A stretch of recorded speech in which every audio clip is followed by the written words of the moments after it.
পটলের রেসিপি খেতে খেতে বোর হয়ে গেছেন তো? আজকে একটা একেবারে নতুন ধরনের পটলের রেসিপি নিয়ে এসে হাজির হয়েছি।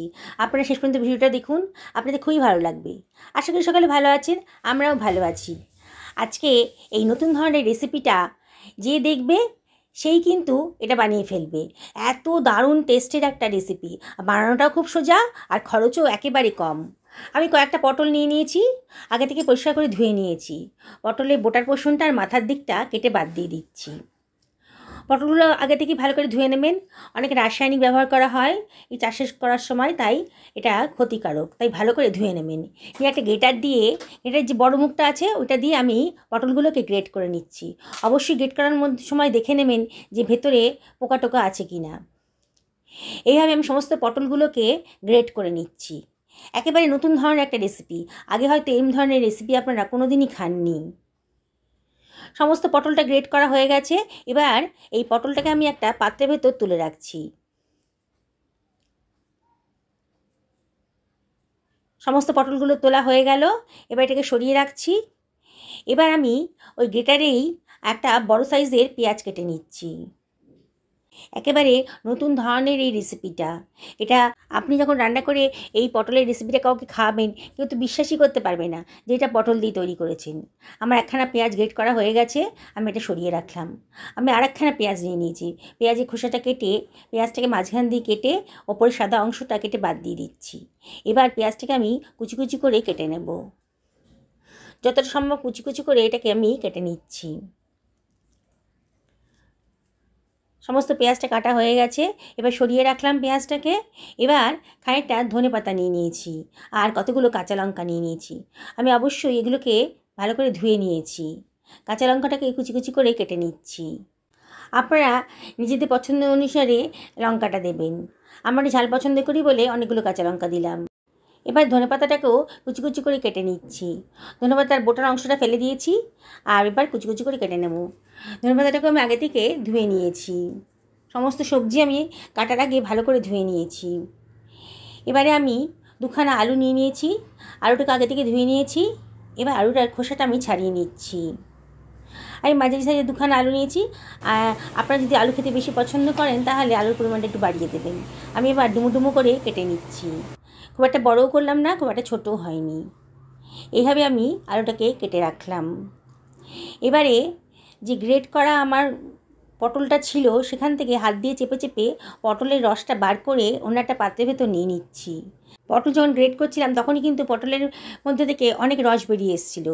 সেই বড় রসটাকে আমি চিপে চিপে একটা পাত্রের ভেতর নিয়ে নেব। এইভাবে সমস্ত পটলের রসটা আমি বার করে নিচ্ছি। দেখুন কতটা পটলের রস বেরিয়েছে। এটা কিন্তু ফেলে দেবো না, রান্নার কাজে ব্যবহার করে নেব। আবার শেষ পর্যন্ত দেখুন, এটা কখনোই ফেলবেন না, এটা খুব পুষ্টিকর একটা রস।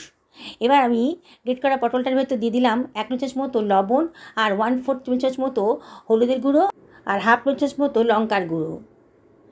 আর দিয়ে দিচ্ছি 1/4 টেবিল চামচ মতো কালো জিরে। কালো জিরেটা দিলে পরে দারুণ সুন্দর একটা ফ্লেভার আসে, আর স্বাস্থ্যের পক্ষেও খুব ভালো কালো জিরেটা। এবার দিয়ে দিলাম কুচি করে কেটে রাখা পেঁয়াজটা।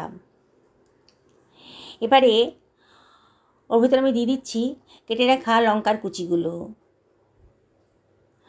এবারে ধনেপাতা কুচিটাও দিয়ে দিলাম। তাতে আমার সবজি কেটেছিলাম সবগুলোই দেওয়া হয়ে গেছে। এবারে এর ভেতরে আমি দিয়ে দেব 2 টেবিল চামচ মতো বেসন। বেসনটা দিলে বাইন্ডিংসে কাজ করবে, তাই বেসনটা দেবেন। আর বেসন না থাকলে আপনারা এটা ময়দা দিয়েও করতে পারেন। একটা ডিম ফাটিয়ে দিয়ে দিলাম। আপনারা যদি মনে করেন ডিমটা দেবেন না, তবে ডিমটা বাদ দিয়েও করতে পারেন। তবে ডিমটা দিলে পারে কিন্তু দারুণ সুন্দর একটা টেস্ট আসবে, একেবারে নতুন ধরনের স্বাদ। একটা ডিম দিয়েই আর এই পটলের রেসিপিটা বানালে পরে অদ্ভুত সুন্দর একটা রেসিপি তৈরি হয়ে যাবে। আমি সব কিছু ভালো করে মাখিয়ে নিচ্ছি। খুব ভালো করে মাখিয়ে নিতে হবে যাতে লবণ লঙ্কা এই পটলের সাথে ভালো করে মিশে যায়। সব কিছু মাখানো হয়ে গেছে। একটু জলো জলো লাগছিল বলে আমি 1 টেবিল চামচ মতো কর্নফ্লাওয়ার দিলাম, আর দিয়ে দিলাম 1/2 টেবিল চামচ মতো চাট মশলা। আপনার কাছে কর্নফ্লাওয়ার না থাকলে আপনারা এখানে ময়দাও দিতে পারেন। একটু জল জলে লাগছিল তাই জন্যে আমি এটা দিলাম। আর যদি কর্নফ্লাওয়ার ময়দা না দিতে চান তাহলে বেসনও দিতে পারেন। যখন আপনারা মাখবেন তখন এটা নিজেদের মতন করে বুঝে নেবেন যে কতটা বেসন দিতে হবে, সেই সেই অনুযায়ী বেসনটা দেবেন। আমি একটা প্যানের ভেতর জল বসিয়ে দিয়েছি, জলটা যখন ফুটে গেছে তার মধ্যে দিয়ে দিলাম হাফ টেবিল চামচ মতো লবণ আর হাফ টেবিল চামচ মতো হলুদের গুঁড়ো। এবারে আমি কেটে রাখা আলুগুলো এর ভেতরে দিয়ে দিচ্ছি। আলুগুলোকে একটু ভাপিয়ে নেব। আলুর ভেতরে অনেক স্টার্চ থাকে, তাই এই স্টার্চটা কিন্তু স্বাস্থ্যের পক্ষে ভালো না। তাই আলুটা যদি একটু ভাপিয়ে নিই তাহলে কিন্তু রান্নাটাও তাড়াতাড়ি হবে আর স্টার্চটাও নষ্ট হয়ে যাবে। ঢাকা দিয়ে সরিয়ে রাখলাম। আমি একটা কড়াই বসিয়ে দিয়েছি। কড়াইটা বেশ গরম হয়ে গেছে যখন 3 টেবিল চামচ মতো সর্ষের তেল দিয়ে দিলাম। আচ্ছা, সর্ষের তেলে রান্নাটা করব। তেলটা গরম হয়ে যাওয়ার পর সামান্য একটু লবণ দিয়ে দিলাম। তাহলে তেলের কাঁচা ভাবটা আর থাকবে না। অনেক সময় তেল গরম হয়ে যাওয়ার পরে কিন্তু তেলের একটা কাঁচা ভাব থাকে, এই লবণটা দিলে পরে সেই কাঁচা ভাবটা আর থাকবে না।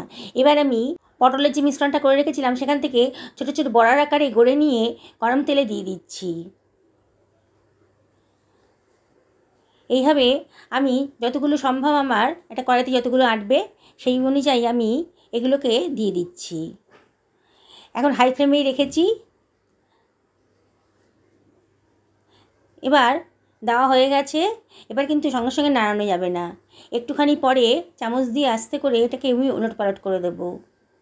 বন্ধুরা দেখুন, এটা বানানোটা কিন্তু একেবারেই সোজা। দেখে মনে হচ্ছে একটু ঝামেলা, কিন্তু এর যা টেস্ট না, একবারে নতুন ধরনের টেস্ট। তাই পটলের একঘেয়েমি রেসিপি থেকে একটু মুক্তি পেতে এই ধরনের রেসিপি আপনারা বাড়িতে বানিয়ে ফেলুন। একেবারেই সোজা ধরনের রেসিপি আর খরচটাও কিন্তু একেবারে অল্প। এইভাবে চামচ দিয়ে উল্টে পাল্টে আমি ভালো করে ভেজে নিচ্ছি। প্রথমে হাই ফ্লেমে দিয়েছিলাম বড়াগুলোকে, তারপরে কিন্তু এটাকে মিডিয়াম টু হাইতে রেখেছি। আর অনবরত কিন্তু উল্টে পাল্টে ভেজে নিতে হবে,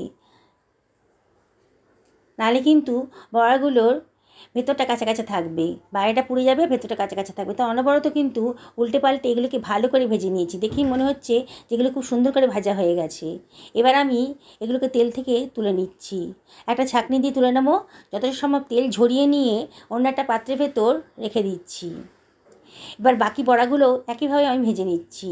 বন্ধুরা, রেসিপিটি যদি ভালো লাগে তাহলে একটা লাইক করবেন, শেয়ার করবেন বন্ধুবান্ধব আত্মীয় স্বজনের সাথে, আর কমেন্ট করবেন। অবশ্যই কমেন্ট করে জানাবেন যে আপনাদের কেমন লাগলো এই নতুন ধরনের রেসিপিটা। বাকি বড়াগুলোও একইভাবে আমি তেলের মধ্যে দিয়ে ওলটপালট করে ভেজে নিচ্ছি। বন্ধুরা, যারা আজকে আমার চ্যানেলে প্রথম দিন তাদেরকে আমি রিকোয়েস্ট করব আমার চ্যানেলটা সাবস্ক্রাইব করার জন্যে। আর যদি আপনারা ফেসবুক থেকে দেখেন তাহলে রিকোয়েস্ট করব আমার পেজটা ফলো করার জন্যে। দেখুন বন্ধুরা, একটু চেপে চেপে দিচ্ছি ভেতরটা যাতে ভালো করে ভাজা হয়ে যায়। পুরনো বন্ধুদেরকে অনেক অনেক ধন্যবাদ। তাদের সাপোর্টের জন্যই তো আজকে আমি এখানে আসতে পেরেছি। তাই আমাকে সাপোর্ট করার জন্য অনেক ধন্যবাদ আপনাদেরকে। তাও আমি আপনাদেরকে রিকোয়েস্ট করব, কমেন্ট করবেন, লাইক করবেন আমার এই রেসিপিটা যদি আপনাদের ভালো লাগে। বাকি বড়াগুলোকেও একইভাবে আমি তুলে নিলাম। তেলটা যত সম্ভব ঝরিয়ে নিয়ে তুলে নিচ্ছি। দেখুন, আমার বড়াগুলো ভাজতে কিন্তু খুব বেশি তেলের প্রয়োজন হয়নি। কড়াইতে অনেকটা তেল বেশি আছে বলে আমি তেলটাকে তুলে নিচ্ছি, এতটা তেল লাগবে না। এই বড়াগুলো ভাজতে খুব অল্প তেলই ব্যবহার হয়েছে, অল্প তেল লেগেছে আর কি। আমি এতটা তেল তুলে নিলাম, বাকি তেলটা দিয়ে আমার রান্নাটা হয়ে যাবে। এবার যে তেলটা ছিল তার ভেতরে আমি দিয়ে দিচ্ছি আলুটা। আলুটা ভাপানো হয়ে গেছে, ছাঁকনি করে জল ঝরিয়ে আমি দিয়ে দিচ্ছি। আলুটা একটু যে ভাপিয়ে নিয়ে যদি ভেজে নেন তাহলে কিন্তু রান্নার টেস্টটা খুব সুন্দর আসবে। এবার অনবরত নাড়াচাড়া করে আলুগুলোকে একটু ভাজা ভাজা মতো করে নেব। হাই ফ্লেমেই রেখেছি আর অনবরত কিন্তু নাড়ছি। নুন হলুদ দেওয়াই আছে, তাই আর এক্সট্রা নুন হলুদ আর দিলাম না। দেখুন, একটু বাদেই কিন্তু আলুগুলোর ভেতরে একটা সুন্দর কালার এসে যাচ্ছে। যে কোনো রান্নাতেই যদি এইভাবে ভেজে ভেজে করেন তাহলে কিন্তু খুব সুন্দর একটা টেস্ট আসবে। আলুগুলো দেখুন পুরোপুরি ভাজা হয়নি, কিন্তু একটু কালারটা চেঞ্জ হয়ে গেছে। এবার আমি এটাকে তুলে নিচ্ছি। তেলটা ঝরিয়ে তুলে নিলাম। এবার যে তেলটা আছে তার ভেতরে আমি দিয়ে দেব গোটা গরম মশলা, দারচিনি, লবঙ্গ আর ছোটো এলাচ। ছোটো এলাচটাকে অবশ্যই ফাটিয়ে দেবেন। আর এর ভেতরে আমি দিয়ে দিচ্ছি হাফ টেবিল চামচ মতো গোটা জিরে। একটু ফ্রাই করে নেব। সুন্দর একটা গন্ধ বেরোতে আরম্ভ করেছে যখন, তখনই এর ভেতর দিয়ে দিচ্ছি তেজপাতা আর গ্রেট করে রাখা পেঁয়াজটা দিয়ে একটু নাড়াচাড়া করে ভাজা ভাজা মতো করে নেব।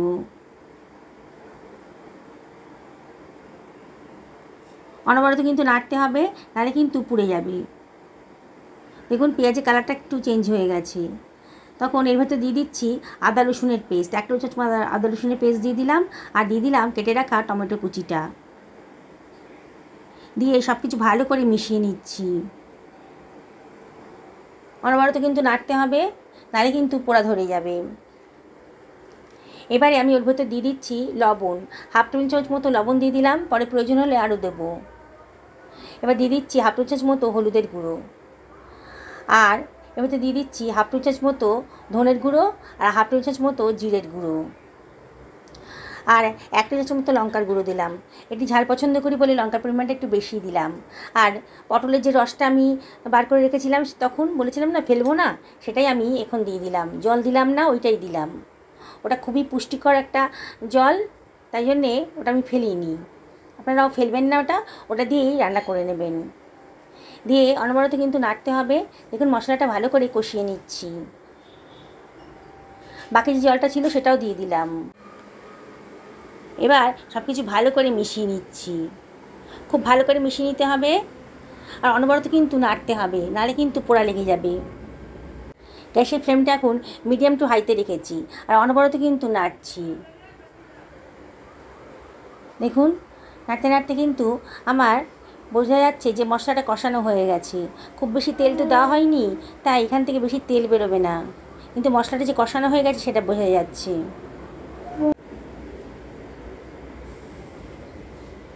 খুব ভালো করে মশলাটা কষানো হয়ে গেছে। এবারে আমি এর ভেতর দিয়ে দিচ্ছি ভেজে রাখা আলুটা দিয়ে আবারও আমি সব কিছু ভালো করে মিশিয়ে দেবো। বাটি ধুয়ে একটু জলও দিয়ে দিলাম, নাহলে পোড়া লেগে যেতে পারে।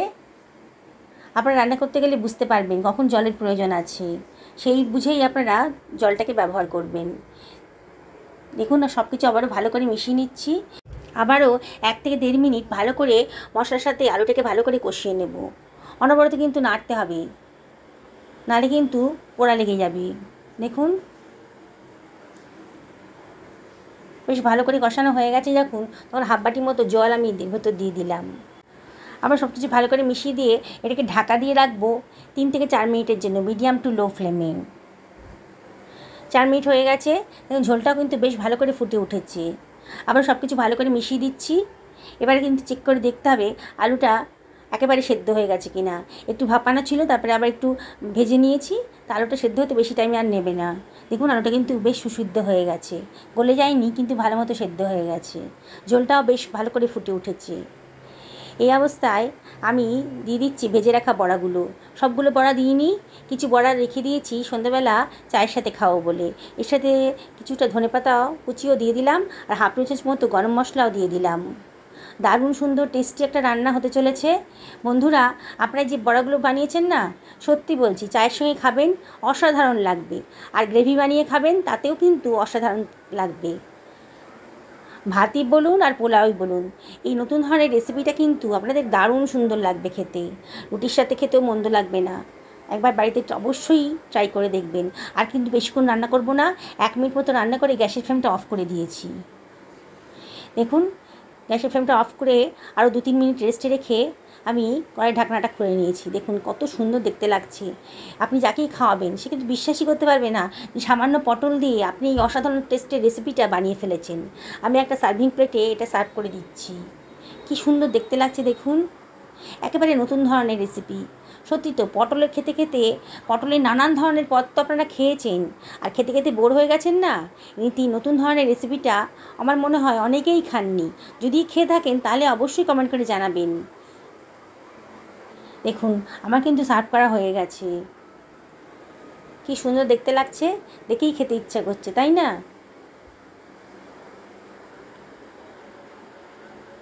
বড়াগুলোও শুধু শুধু খাওয়া যায় চায়ের সাথে।